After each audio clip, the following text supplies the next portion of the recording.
Yo, what's up mga kapulido? Genix Motor Parts. Ang wide naman ng camera ng Huawei Pura 70 ko. Sobrang wide. So may tutorial ako tungkol sa motor nito. Ayan o. Ilang linggo na naman problema. Charging problem. So ginaid-guide ko na siya ng kahit papano dahil ilang taon na siya dito mahina pa rin siya sa wire. So, ang sabi ko sa kanya, baka charger. Pero siya, pinipilit niya, harness daw. Bibili daw siya ng harness. Gastos yan, gar. Sabi ko, i-troubleshoot mo muna. Baka madali lang ang problema niyan. Ang problema niya, lagi lobat baterya, hindi nag-i-start. Sabi ko sa kanya, testerin niya yung wire galing dun sa stator. May mga pina-jumper muna ako kasi hindi pa rin nag-charge. So, pina-tester ko yung dalawang line yung galing sa stator coil, yung black at saka white. Kasi full wave siya. Nagpalit na rin siya ng charger, 3 times na daw. Ayaw pa rin. So, nagkaroon ng konting oras. Tutulungan to. Gawin ko na ng content para sa inyo. Alright. So ayan, ito yung ang full wave wiring kasi niyan is ito, yung black at saka white, wala na lang yung socket kasi luma na yung motor. Sira na yung harness. Black at saka white, yan ang full wave wiring ng ating stator. So naging problema niya, sabi ko sa kanya is testerin niya yung black at saka white, wala daw lumalabas. Ilang volts? 2.8 tas bumababa. 2.8 volts lang ang lumalabas. Minsan daw nagkakarga yung battery, minsan hindi naman. So sabi ko niya, silipin niya ang kanyang stator, baka sunog na or something. So sabi niya sa akin, okay naman. Okay naman, walang sunog. Wala nga naman sunog. Tapos tinesting ulit niya, ayaw pa rin magkarga. Sabi ko, hugutin mo yung stator, baka sa likod ang problema. So yeah, found out na ayan na nga manin. Ayan. So, ang sakit niya ay nogsu. Sunugan ng kanyang sakit, sigurado sunog din to. Ayan. So, dun lang niya nalaman na yan ang sira. So, ito ba yung magagawa pa kung ayaw mong bumili? Nagtitipid. Pero kung ako lang, kahit pwede rin naman bumili, pero hindi naman sunog tong lahat, gagawin ko ng paraan to. Siyempre, para makatipid ako. So kung titingnan mo, may paraan pa ako dito mga kapulido. Dahil sunog na yan, hindi ko na yung gagamitin. Iba-bypass ko na ang socket na yan. Yan, sunog. So ang gagawin kong pagbabypass is kukuha na ako ng direct line dito. Tapos papatakbo na ng wire na diretso palabas. Rekta na papunta sa charger. Matibay yun. So paano? Kahit local harness. Kahit local harness. Kung original naman yung wire papunta sa charger. Yung harness kasi, minsan pag local, sakit sa ulo talaga yan Pero gagawin lang natin ang paraan ng kanyang charging system ngayon. Yan, local nga naman ang harness niya. Pero kasi, pag nagawa mo namang original ang wire mula sa stator papunta sa charger, original ang wire papunta sa battery, galing sa charger, magtatagal yung wire na yun kasi gagamitan mo ng automotive wire. Yan ang automotive wire, yan, mga original na wire yan. Ito kasi mga to pag naulanan nag-aasin. Masyado manipis. Balik tayo dito mga kapulido. So ganito mo lang naman re-repairin to. Ang gagawin ko dito is direct hinang. Hinang sa mismong wire. So kung titingnan ninyo yan, ito ang full wave wire nya. Yan yan dalawa. Ito ang black at saka ang tawag nito, white na wire. Ang yellow na wire galing sa stator ito. Ito yan yung yellow na may red. So ito yan. So ang gagawin ko lang dito dahil full wave siya, tatanggalin ko tong dalawa. Yan at saka to. Hihinangan ko ng wire, tapos magpapagapang na siya ng wire papunta dito. Nalalabas doon. Sira na rin naman to. So lalabas yung wire doon. Paakyat. Ayun. Yan ay magkoconnect dito sa kanyang charger. So bagbaga na. Videographer. So, ganito lang naman gagawin ko. Seven. Babakbakin ko lang to. Ayan, oh. Kung i-analyze mo kasi yung wiring nito, halimbawa, electrician ka, may iintindihan mo to. Pagka tinanggal mo itong lahat ng wire na to, is isang wire lang to. Isang wire lang siya na inikot-ikot hanggang makuha yung dulo to dulo. Okay, lapit na. So, ito yung kabilang dulo. Umikot siya dito. Tapos, ayun, no. Ayun. Lumiko siya. Umikot naman dito. Pabaliktad naman. Tapos, lumabas ulit siya doon. Ayan. Umikot naman dito. Ayun ulit doon. Ayan. Hanggang makarating siya. Magdulo siya dito. Ayun yung dulo niya. So, kung titingnan nyo, nag-edge na siya dyan. Wala na siyang connection. Half wave na yan. Ito na yung charging ng half wave. Yellow at saka white. Ito ang black. Ngayon, bakal ito. Nagsama sila. Tumuloy ang wiring papunta dito. Ayan. Tapos, umikot dito na naman. Lumabas doon. Tapos, umikot ulit dito at lumabas dito. Ayan. So, ito ang black. Ito ang yellow. Ay, white. So, buo ito. Pag hinila mo, buo na wire. Solid wire. Magnetic wire ang tawag pala dyan. So, may balat po yan. Hindi yan tanso lang diretso. So, para ma-full wave natin, kukunin natin ang buong ito. Wiring, dulo to dulo. Para mag-connect dito sa ating pink tsaka yellow ng charger ng TMX125. TMX125 to, pang full wave. So ayan, kailangan ko lang bagbagin ito kasi lusaw na nga ito. Bypass na natin yan, lusaw na yan alanganin lang. So bakbakin ko lang to.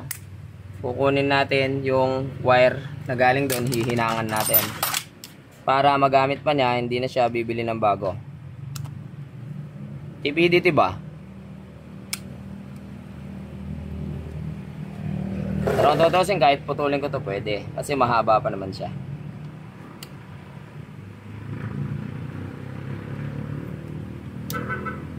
Yan. Yun, oh. O, diba?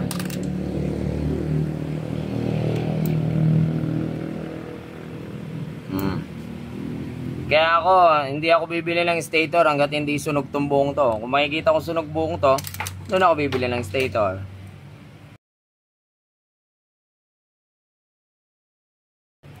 So, ayan o. O, ayan. Itong terminal kasi na to, itong tatlong to, merong wire yan na pumasok sa loob. Kaya dito lang sila nakakonect. Pero may wire yan or bakal na papunta dito. Kaya may connection yan. Kaya dito lang siya nakasaksak. Tapos nagko-connect siya dito. Balik natin to. Sobra ng haba. Yan. So ito, babakbakan ko lang to. Tapos hihinangan ko ng wire.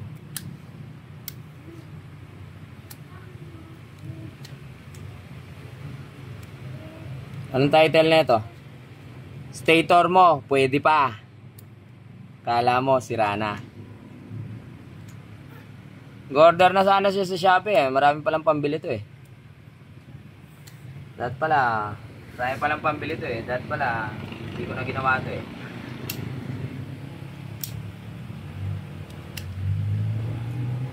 Yan kita nyo, yan na yung tunay na tanso. Bali ito, naka-varnish yan May ano yan. So, ilabas ko na rin yung isa. Yung isa, medyo kailangan nating tipirin kasi ipit siya. Ipit. Ayan Hindi natin siya mahihila tulad nito kasi hindi siya magre-release. Dahil nakaipit siya dun sa loob ng coil. Bagbagin ko na tong isa. Maingat to dapat. Dahil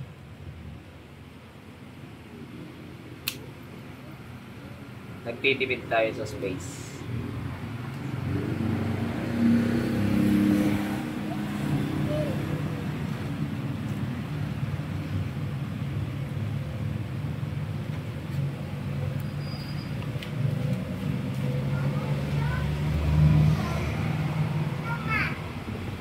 Ayan, sinira ko na.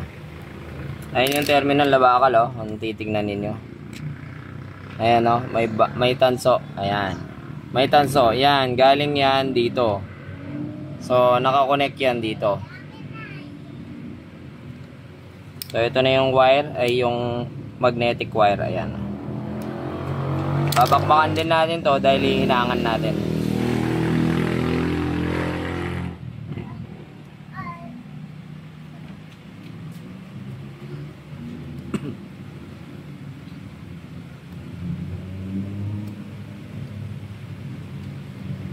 Ayan.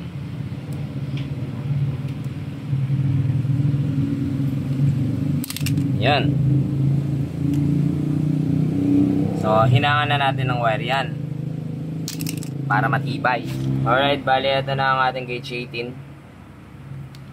So, ang gauge 18 is mataba ng konti kumpara dito sa kanyang magnetic wire. Yan. Automotive wire din yan, mga kapulido. Iikot ko lang to. Yan. Tapos, hihinangan na natin.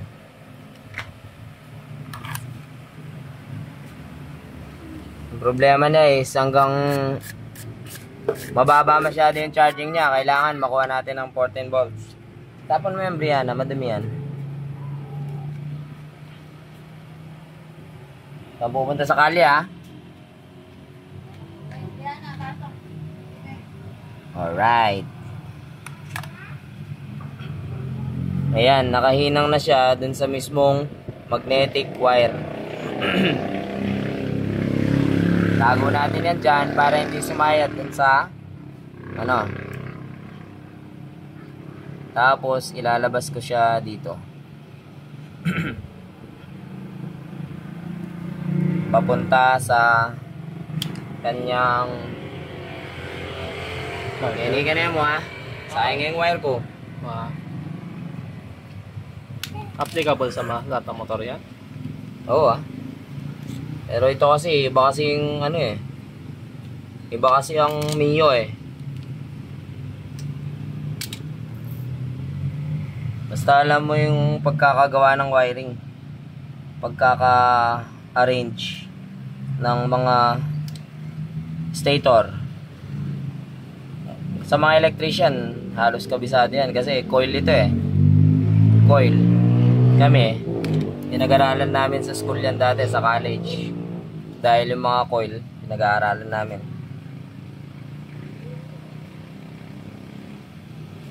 Ito na yung isa.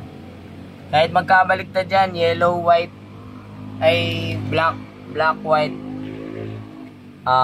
Dun sa charger, walang problema kasi isa lang naman yan. Wala namang polarity yan eh. Dahil AC ang nilabas nito. DC after niya. Magiging DC siya, AC siya papunta sa charger, tapos lalabas siya sa charger or regulator papunta sa battery, DC, direct current. Ang AC ay alternating current galing sa mga coil yan. Walang negative, walang positive. So yun na, nakuha na natin. Tape ko na lang to.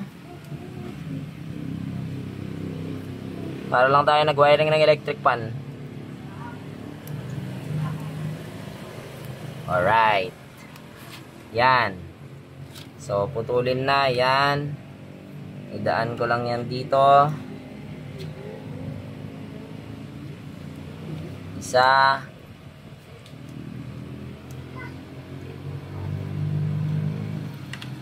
Dalawa. Okay na. Ganda yata. Dito na dumaan yung isa eh. Yan.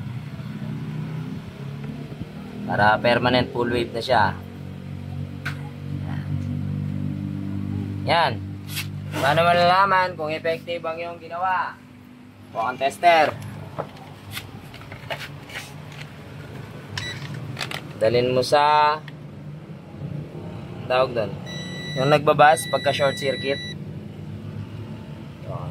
Continuity, pwede rin. So pag shorted kasi, tutunog. So, kung naka-grounded siya, kailangan wala siyang connect sa ground. Ayan. Wala siyang connect sa ground. Yan. Yung isa, floating wire, kumbaga, tinatawag. Wala rin. Pero pag itong dalawa yung kinuha mo, meron.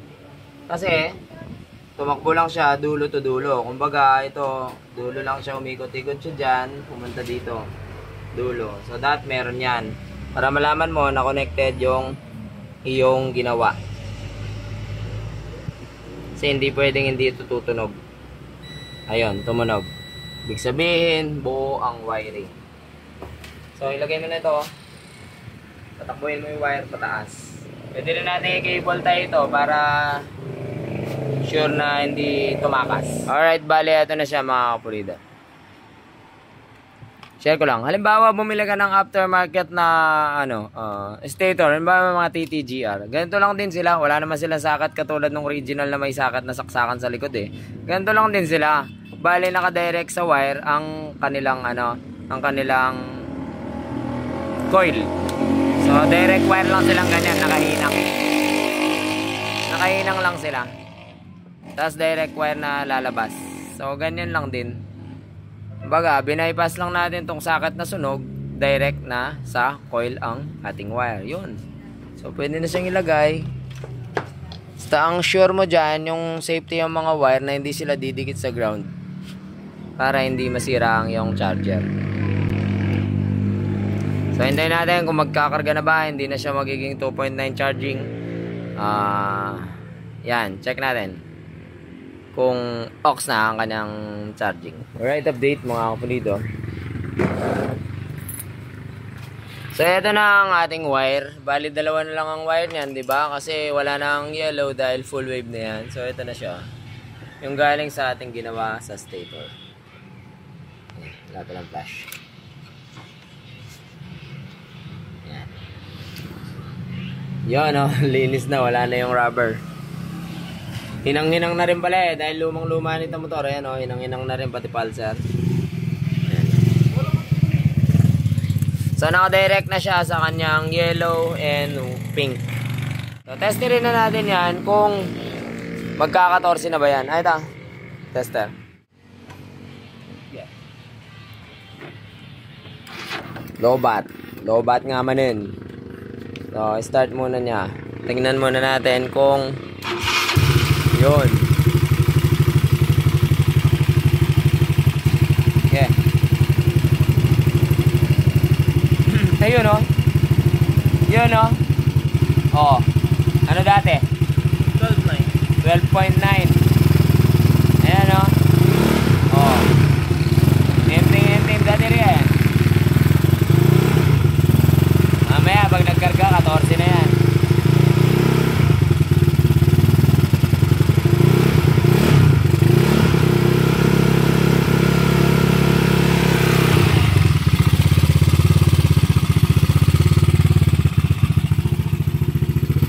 Pakargahin muna natin, mamaya tingnan natin kung magpo-push start na. Bago ma-battery niya, sana all may pambili eh. Natutuwa na yung may-ari na natamaan siya ng pulitong gawa at Genrix. Ito, walang overtime to. Undertime.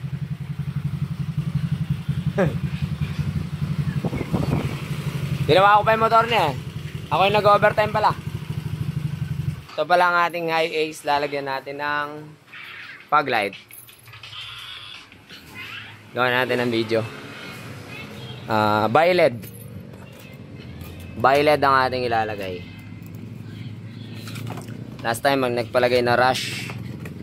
Yun nga, kinontent din natin yun.